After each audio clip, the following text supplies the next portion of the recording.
বাৰিষা বতৰ একদম খানা খাবৰ কাৰণে নিজৰ কাৰণে দিগদাৰ হৈ গৈছে। লগতে এটি গাহৰি পোৱালি আনি থৈছোঁ, সেইবাবে বৰষুণ একেৰাহে বৰষুণ দি আছে। অলপ আজি এতিয়া এৰিছে, পাতলা কৰিছে। তাৰ মাজতে অলপ গাহৰিটো লৈ বুলি অলপ কচু কাটিব আহিলোঁ। এতিয়াতো গাহৰি দানা কাৰণে ইমান টেনশ্যন নাই, কেলৈ কি মোৰ সৰু হৈ আছে, নতুনকৈ আনিছোঁ যিহেতু সিমান কচুৰ প্ৰয়োজন নহয়। ইমানখিনি আনিছোঁ কি হ'ল মানে 3000 মান হৈ যাব। কচুখিনি আনি মেলি একেবাৰে লগালগ মানে কি হ'ল কাটি মেলি একেবাৰে সিজাই দিওঁ। আকৌ পিছলৈ ৰখোঁ বুলি ক'লে কি হ'ল বাৰিষা বতৰ কোৱা নিচিনা দিগদাৰ হৈ যায়। একবাৰ ৰখিলে ক'লে আৰু কাম নকৰো লাগে, সেইবাবে একেটা জোখতে মানে কি হ'ল কৰি পঠিয়াই দিছোঁ।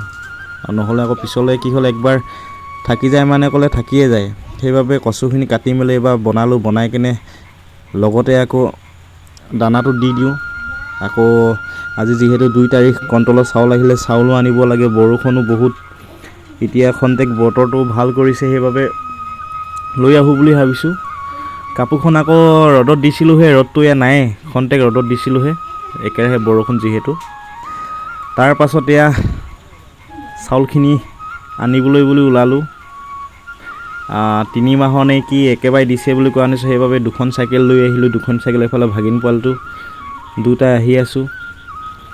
তাৰ পাছত এয়া মই আনি আছোঁ বাৰু, মোৰতো টেনশ্যন নাই, কিন্তু মোৰ ভাগিন পোৱালিটোহে নোৱাৰিছে। অকলে একদম পিছত থাকি আহিছে, যেনে তেনে আহিছে। বেচেৰা কোনোদিন ইমানকৈ কৰি পোৱা নাই চাগে, মোৰ লগত আহি তামাম কাম লগাই দিছোঁ। একদম যেনে তেনে আহি আছে বোলে, ৰখোঁ নোৱাৰোঁ। মই একদম পাৰিবি ব'ল, এবাৰ দুবাৰ এনেকৈ কৰিলেহে পিছলৈ পাৰিব, হয়নে নহয় গাইছ। বাকী যি কি নহওক ঘৰত পালোহি। ঘৰত এয়া মানে কি হ'ল চাইকেলত ঠেলিবৰ কাৰণে বহুত টাইম, আৰু এইফালে কি হ'ল তাৰ আকৌ চকাটো পামো নাই, ইমান কষ্ট।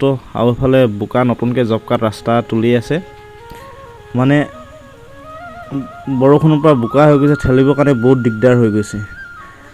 যেনে তেনে কৰি আনিলোঁ চাউলখিনি। আজি আনিলোঁ যেতিয়া টেনশ্যন নাই আৰু একদম 3 মাহৰ কাৰণে।